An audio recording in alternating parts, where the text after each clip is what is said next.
Good morning students. आज हम लोग रासायनिक बलगतिकी के अंतिम टॉपिक के बारे में पढ़ने चल रहे हैं। उसको वो है आपका अभिक्रिया के वेग का निरूपण। अभिक्रिया के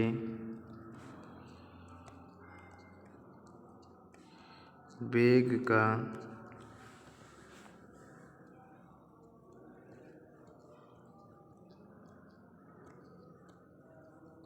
निरूपण कि अभिक्रिया के वेग को क्या किया जा सकता है, किस तरह से व्यवस्थित किया जाता है, कितने प्रकार के होते हैं, ये सारी चीज़ें। इसमें सबसे पहला वेग जो आता है बेटा वो आपका आता है, ये तीन तरह के हमको पढ़ेंगे इसको। फर्स्ट औसत वेग पढ़ेंगे हम लोग, दूसरा हम लोग पढ़ेंगे बेटा तात्क्षणिक वेग, दूसरा हम पढ़ेंगे तात्क्षणिक वेग, तीसरा जो हम लोग पढ़ेंगे वो है आपका प्रारंभिक वेग। तीसरा जो हम लोग पढ़ेंगे बेटा वो क्या है हमारा प्रारंभिक वेग। तो अभिक्रिया के वेग को तीन तरह से प्रदर्शित किया जा सकता है। पहला औसत वेग, दूसरा तात्क्षणिक वेग, तीसरा आपका क्या होगा प्रारंभिक वेग होगा। चलिए हम लोग इसके बारे में धीरे धीरे जानकारी ले लेते हैं। तो पहला जो बेटा हमारा जो हमको पढ़ना है वो है हमारा प्रारंभिक वेग।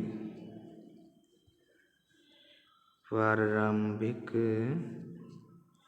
वेग क्या पढ़ना है हम लोगों को बेटा, प्रारंभिक वेग के बारे में पढ़ना है। तो किसी भी अभिक्रिया की किसी भी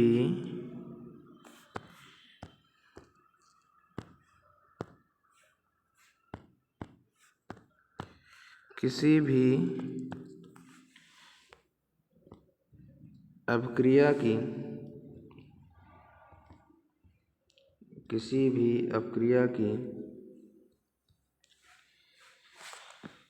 t बराबर 0 समय पर, जब हमारा अभिक्रिया स्टार्ट ही ना हो, t बराबर 0 समय पर, जाहिर सी बात है प्रारंभिक वेग क्या होता है बेटा, हमेशा जहाँ से हम लोग शुरुआत करते हैं तो हम लोग शुरुआत कहाँ से किसी भी रिएक्शन की होती है, t बराबर 0 से होती है। मतलब अभिकारक हमारे पास रहता है, उत्पाद हमारे पास कुछ भी नहीं रहता। तो किसी भी अभिक्रिया की t बराबर 0 समय पर जो वेग होता है, वेग उसका प्रारंभिक वेग कहलाता है। उसका प्रारंभिक वेग कहलाता है। ठीक है, तो बेटा इसको याद रखिएगा, किसी भी अभिक्रिया के जो t बराबर 0 समय पर जो वेग होता है वो उसका क्या कहलाता है बेटा, प्रारंभिक वेग कहलाता है। ओके, नेक्स्ट जो हमारा है वो है बेटा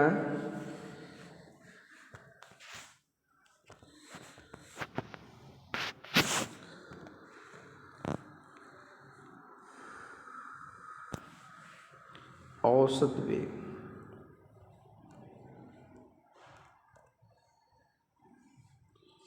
वो हमारा क्या है औसत वेग।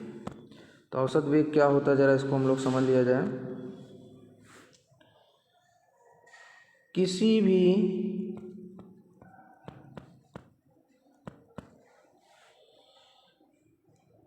अभिक्रिया में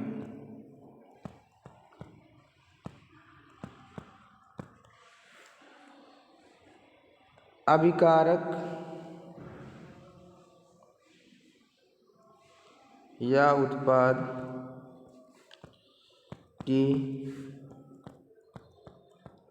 सांद्रता में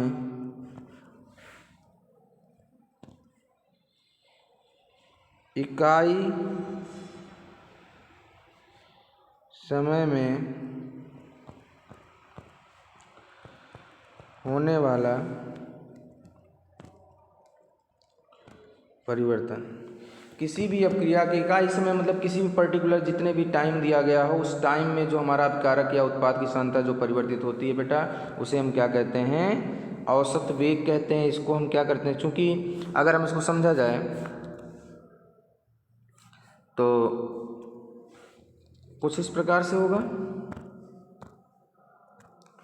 मान लीजिए अभिकारक हमारा किस में परिवर्तित हो रहा है बेटा,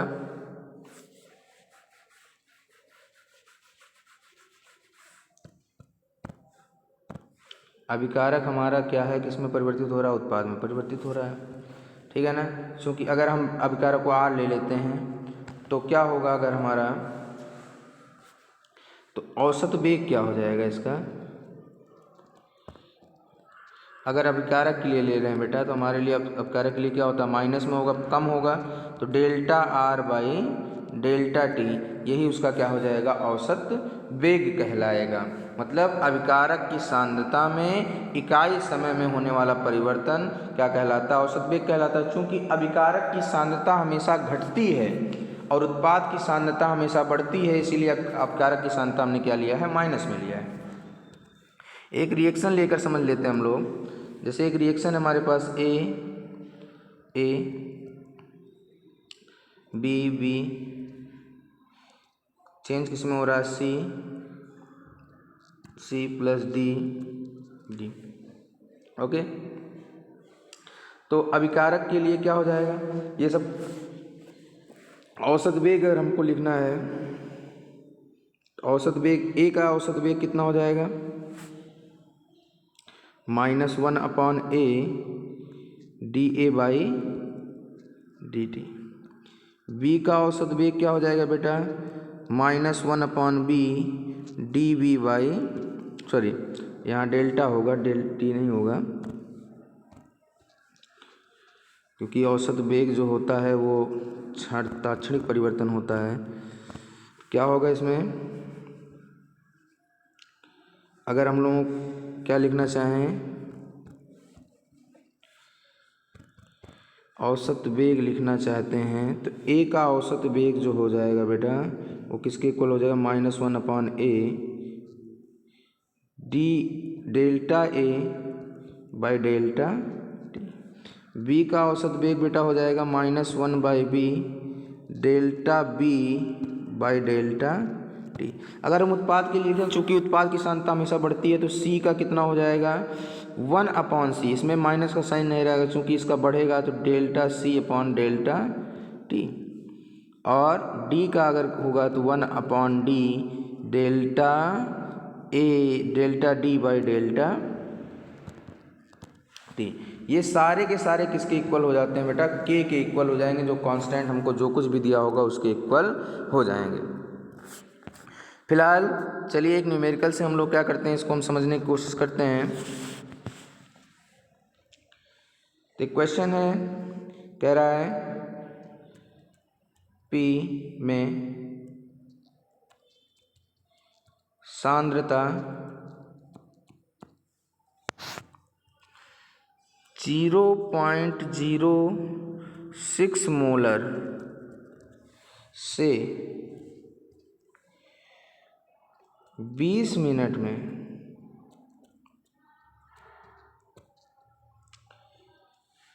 0.02 हो जाती है, मोलर हो जाती है।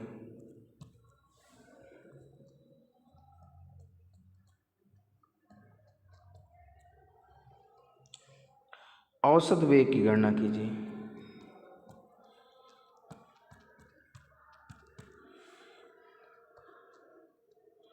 औसत वेग की गणना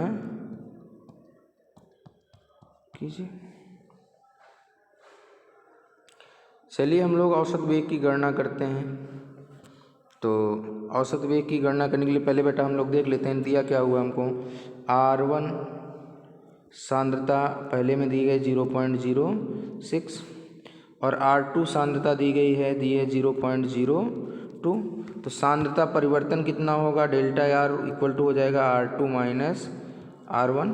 कितना हो जाएगा बेटा हमारे पास, R2 माइनस R1। चूँकि अभिकारक की सांद्रता हमेशा घटती है, तो चलिए हम लोग देख लेते हैं। तो डेल्टा आर इक्वल टू बेटा कितना हो जाएगा 0.02 माइनस 0.06 जो कि वैल्यू आएगी -0.04। डेल्टा टी हमको पहले ही दिया है, डेल्टा टी हमारा कितना है 20 मिनट। तो औसत वेग कितना हो जाएगा हमारा अभिकारक का -delta delta T. That means minus minus plus हो जाएगा 0.04 डिवाइडेड बाई 20, पॉइंट हटेगा 2 जीरो बढ़ जाएगा।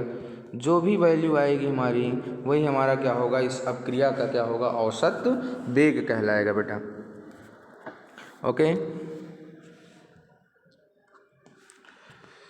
एक नया न्यूमेरिकल हम लोग बेटा बेटा जो अगला टॉपिक है हमारा वो क्या है,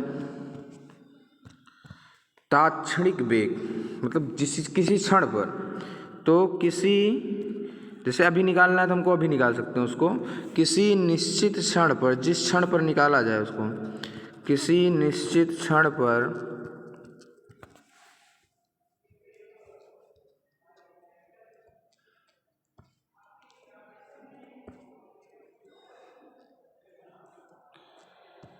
अपक्रिया का वेग उसका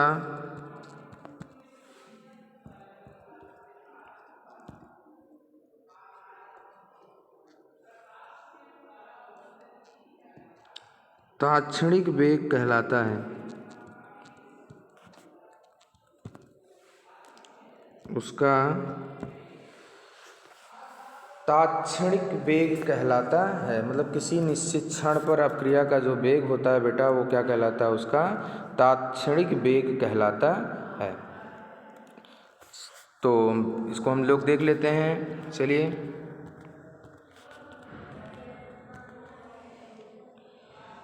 हमारे पास सपोज दैट एक क्वेश्चन है कि प्लेटिनम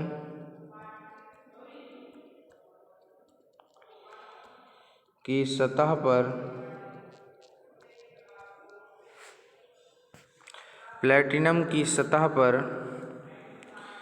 NH3 का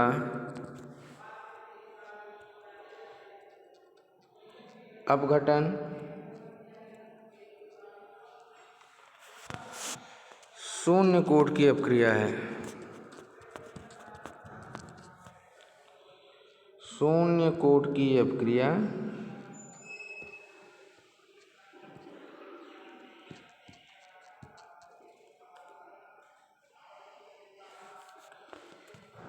N2 तथा N2 व H2 की उत्पादन दर क्या होगी।